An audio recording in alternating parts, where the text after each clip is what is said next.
You hate studying because it requires you to understand and engage with information that bores you and doesn't arouse any interest in you. This, according to you, is the problem with studying. The way I see it is, there is a problem, but it is in your approach. You are simply not being clever. To be fair, there is no incentive for you to be clever either. The way you see it is, not studying is cool. So why would you care to solve this problem? But the moment you see exams inching closer, you lose your shit and all hell breaks loose.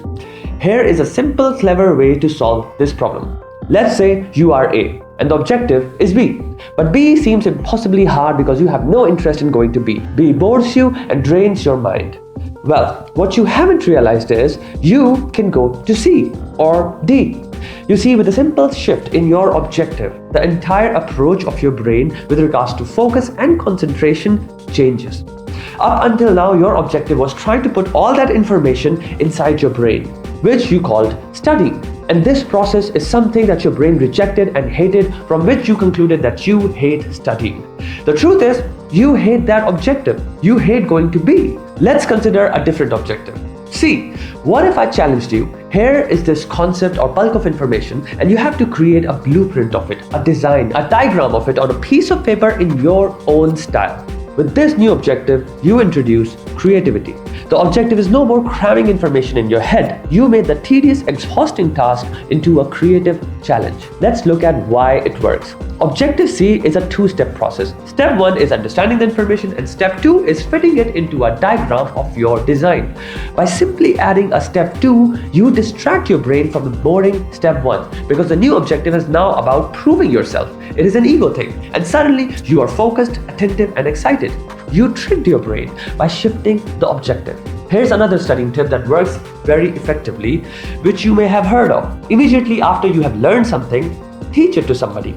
It's the same mechanism again. The objective is not learning, but teaching. Step 2. The reason why you perform very well is because teaching is also a challenge which fills in you a sense of importance and authority, and that makes you learn at a level that was unknown to you. The reason why I'm telling you this is, you need to stop believing that you hate studying. What you hate is the current methodology. I'm sure you have developed great interest in subjects you used to hate previously because of a teacher who made it interesting for you. Similarly, I'm sure you have lost interest in subjects which you used to like before because of yet another teacher. Similarly, your objective affects your approach, which includes both focus and concentration.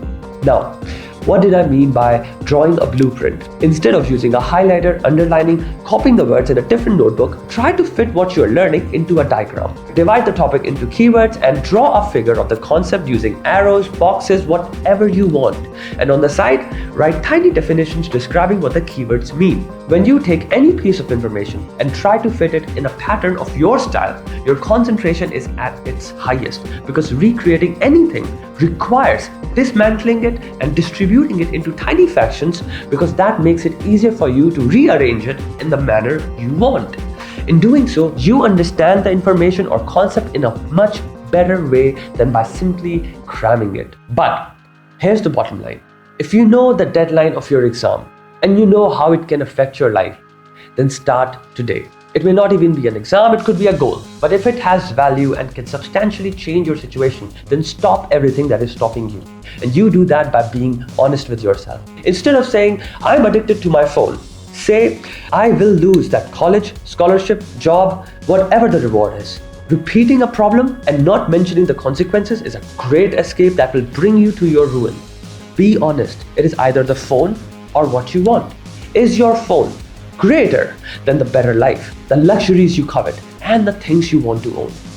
Those are the choices. Now, in case you need occasional motivational boosts, I have a playlist of videos purposefully designed to set fire under your ass, to send you off to work. Use them. Lastly, reintroduce reward system in your life. Nobody is asking you to become a monk. Fun should be the reward, not a lifestyle. Do you want to taste satisfaction? Then achieve your goals for the day first. That's all. Your phone will cease to be a problem if you transform it into reward. You will experience an ease like never before. Say to yourself, my life first, then fun. Tiny adjustment. Also, assign yourself a time of sleep so you can relive that productive day. Repetition creates ritual. Life first, then fun. No compromise on the time of sleep, and repeat. Simple recipe to greatness. If you simply follow this pattern, you will achieve and own everything you lay your eyes on. You will have it all. I refuse to believe that I'm wasting my time on you, because I know you can and will have it all. That which seems out of reach right now appears so only because you have created that distance. Take that walk. Even if nobody does, I believe in you. So please put an end to betraying yourself. You chose your dreams. They are yours. Own them. Put some weight under your name by conquering what you set out to do. Do you have an example of the last time you had a very productive day? How long ago was that? Beat that tomorrow. Do you feel controlled by the power of distractions? Start with being in charge of yourself for one day. You think your dreams are impossible or too good to be true? Then invite madness in your life. To achieve the unthinkable, you need to suspend rationalizing your dreams. I can and I will. There is no if or but or it seems. Miracles stem out of madness, not logical thinking. So start fueling your actions with insanity. And soon enough, distractions and people will become easily disposable to you. Never forget, all the pioneers started with a crazy dream to which I'm sure you can relate. Now all you need to do is match their craziness in pursuing it, and you will join them in greatness. Have a great day and never forget, you are awesome.